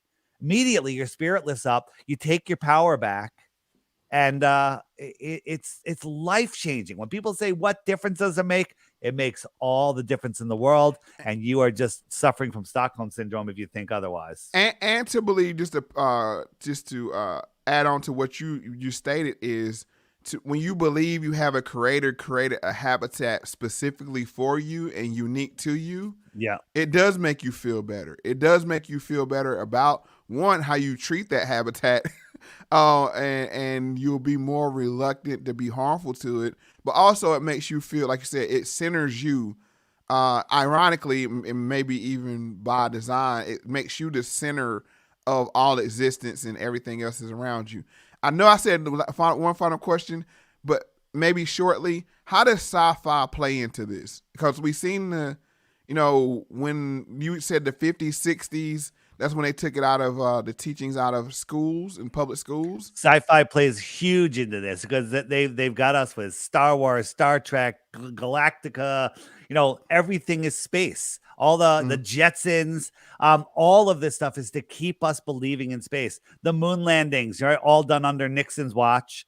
All of these ridiculous SpaceX, billionaires in space now, all of them provably fake. And people don't understand the technology that they have, but they don't even use their best technology. They're constantly getting busted. With their nonsense. This thing, about the heat shields coming in on, when it's coming in, it has those heat shields have to be good. And one of them blew up because one of the heat shields was off, right? It's coming in at a speed, like a 10th of the speed that it's going out. When it's launching, it's going 10 times faster, but it doesn't need a heat shield then. Only when it's coming in, give me a break. Okay. It's absolute insanity. It's all CGI nonsense. They do launch some things up, but they're not rockets with people on them. No people are on those rockets ever. We have another question from the audience. It says, can you see the North Star from the southern hemisphere with a telescope?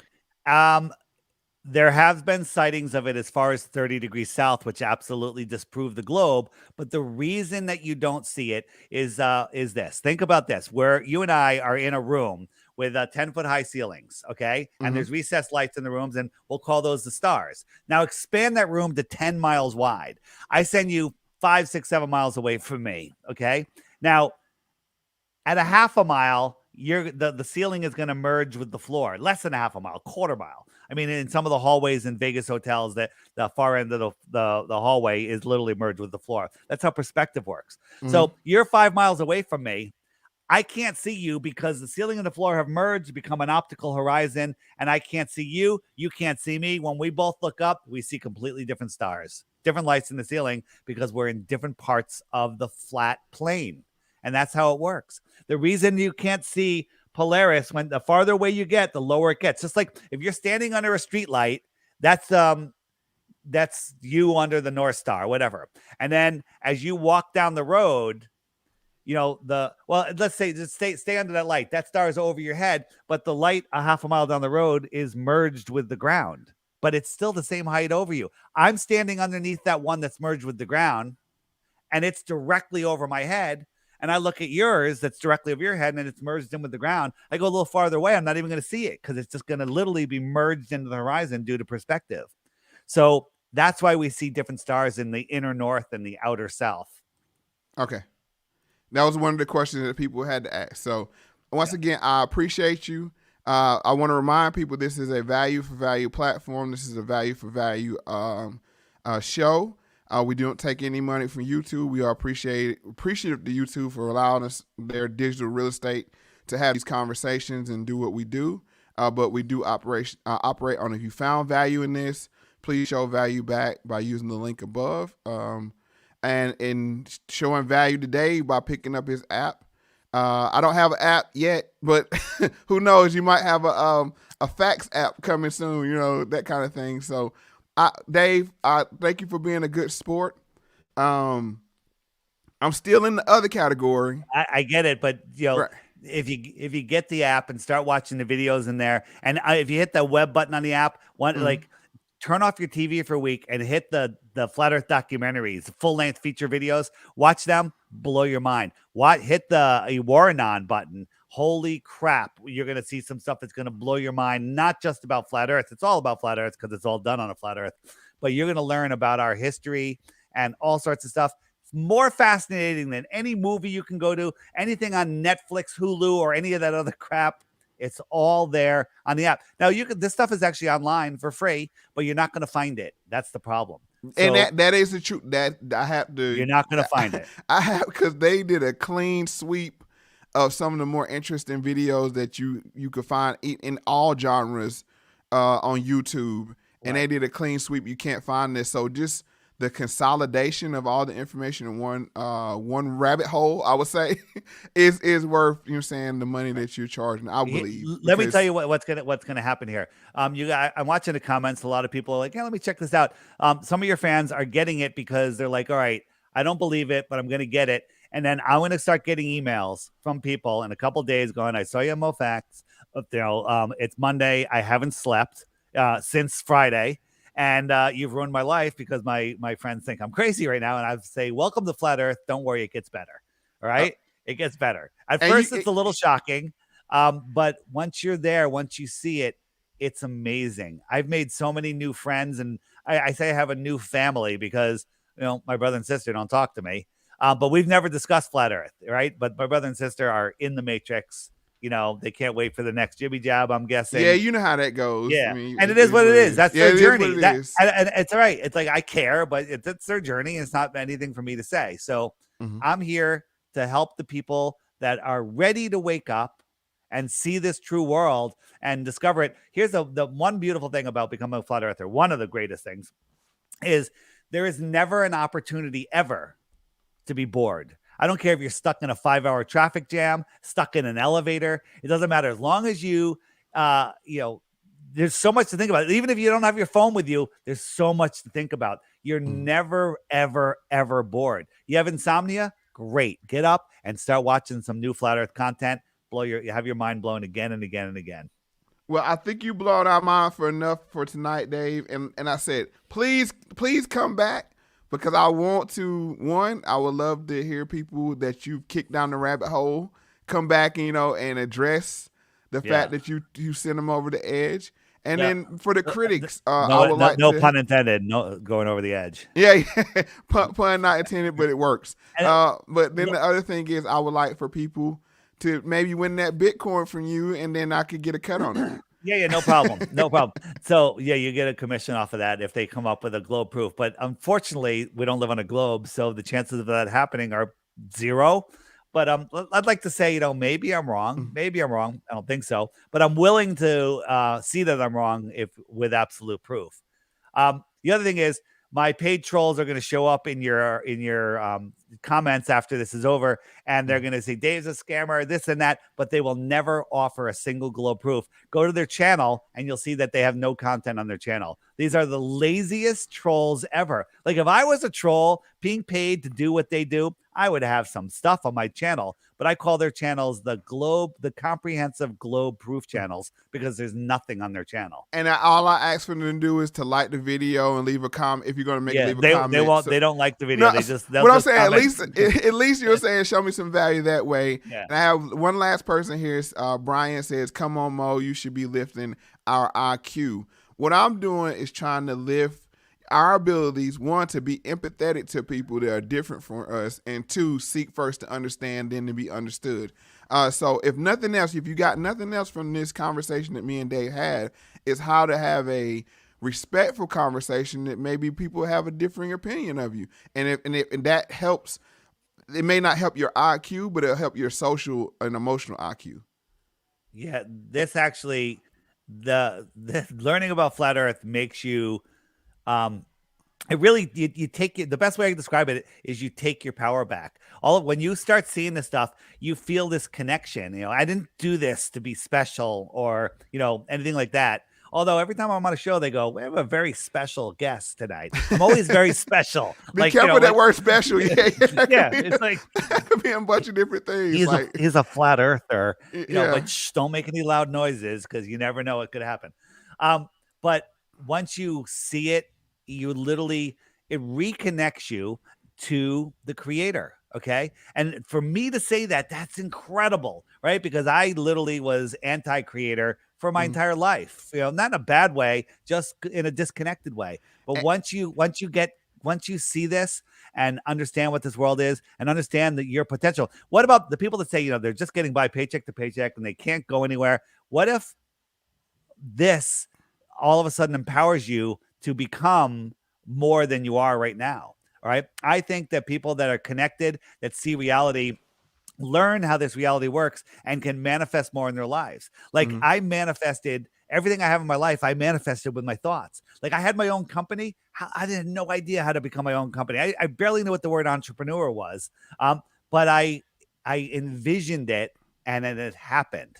Okay. And that's what Flat Earth will teach you, how to create the world that you want with your mind. And I'll say this, and then I'll give the last comments to you. I would hope anybody finds much joy in whatever endeavor they have that you have in this.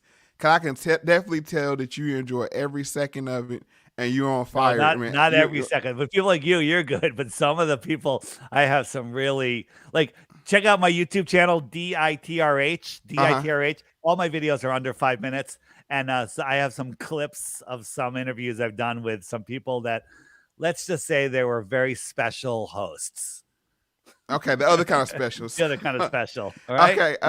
Any final comments before we wrap up? Any last thing that we didn't cover? Or I was just kidding. The Earth is a globe. This is all a scam. Okay, I'm glad you cleared that up. All right. So don't believe anything I say. Go verify it. Even if this wasn't my app, I'd be pushing it because it literally is awesome. You read the comments, people are like, "This is the best app. This is the only app." It will help you learn, right? And the thing is, you want to find this stuff yourself, spend 500 hours, you'll probably find 2 hours worth of useful content. So if your 498 hours isn't worth $3, I think you have some other issues to deal with. So get the app. Talk to your friends and family. We're out of time. We're out of time, not for just this show, for our civilization, for our freedom. All of this we're literally at the end of the rope. And if people don't speak up now, we're toast. And I will say this, everybody that questions Dave is not a troll. I can verify that because I recognize some of these people's name in the live chat. So just because somebody disagrees with you on this, don't put them in a bucket of being controlled. Sit down and have a conversation with them. I'm sure you can find some common ground between you and that person. That way, at least you can at least seek first to understand, then to be understood. Once again, Dave, I appreciate your all your information and your zeal for this topic. I hope that you come back, and I hope Yanni will send me some of that 500K that they've been throwing around all night. Since you have it to give, we need the value over here, so we'll be much appreciated. And with that says, as I always say, pay attention to everything, and the truth will reveal itself. You all have a good night. See ya.